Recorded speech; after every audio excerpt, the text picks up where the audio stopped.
টাকা, 210 কোটি থেকে 212 কোটি টাকা প্রতি বছর রায়দিঘি বিধানসভাতে মামাটি মানুষের সরকার খরচা করে লক্ষ্মীর ভান্ডার দিচ্ছে খালি এই বিধানসভাতে।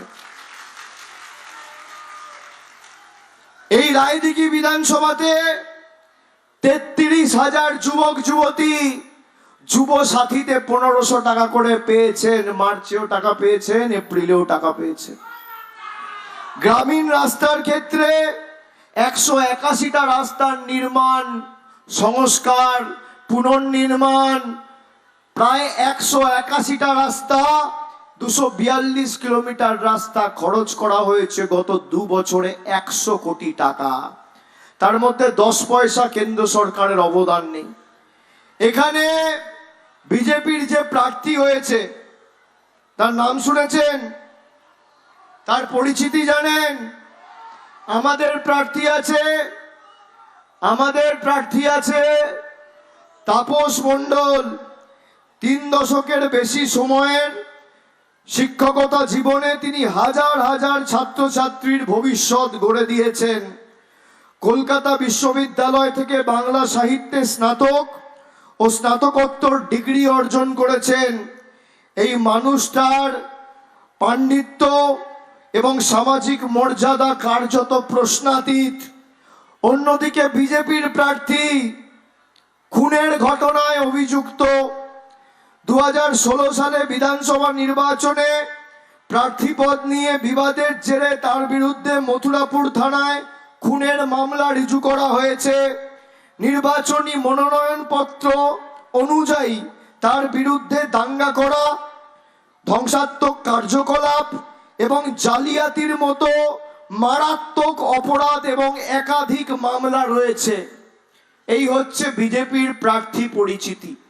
আপনি দেখবেন কোন ভদ্রলোক, ভালো লোক, শিক্ষিত লোক, সভ্য লোক, মার্জিত লোক বিজেপি করে না।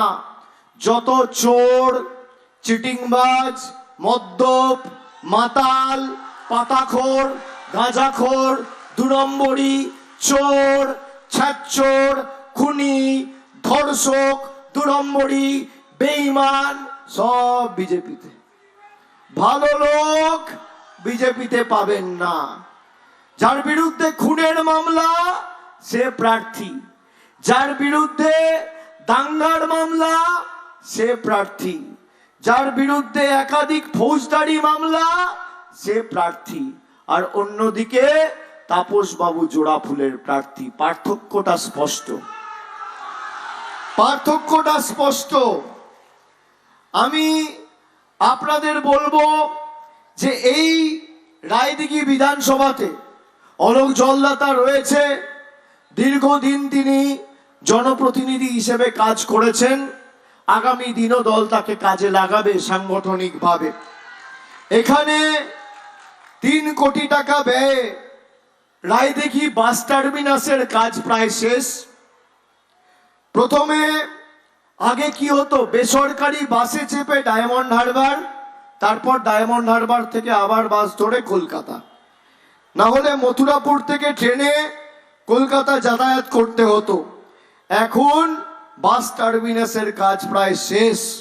রায়দিঘি থেকে সরাসরি কলকাতার বাস তো থাকবেই, এবং আমি কথা দিয়ে যাচ্ছি শুধু কলকাতা নয়, এমনকি দীঘাতে আমাদের সরকার যে জগন্নাথ ধাম তৈরি করেছে, সরাসরি রায়দিঘি থেকে দীঘার বাসও আমরা চালু করব। এটা আমার প্রতিকার। এর সাথে রায়দিঘির পার্কে কেন্দ্র করে 2,90,00,000 টাকা খরচ করে নতুন ইকো ট্যুরিজম পার্ক তৈরি করা হয়েছে। রায়দিঘির গ্রামীণ হাসপাতালের সার্বিক পরিকাঠামো উন্নত করা হয়েছে। 1.5 বছর আগে তৈরি হয়েছে 30 বেড বিশিষ্ট মাতৃমা বিল্ডিং। এই হাসপাতালে আগে প্রসূতি মায়েদের সিজার অপারেশন করতে গেলে হয় ডায়মন্ড হারবার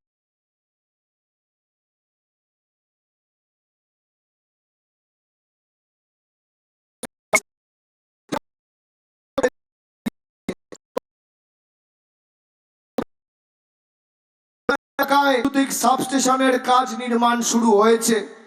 জয়নগর 2 নম্বর ব্লকের নগর এই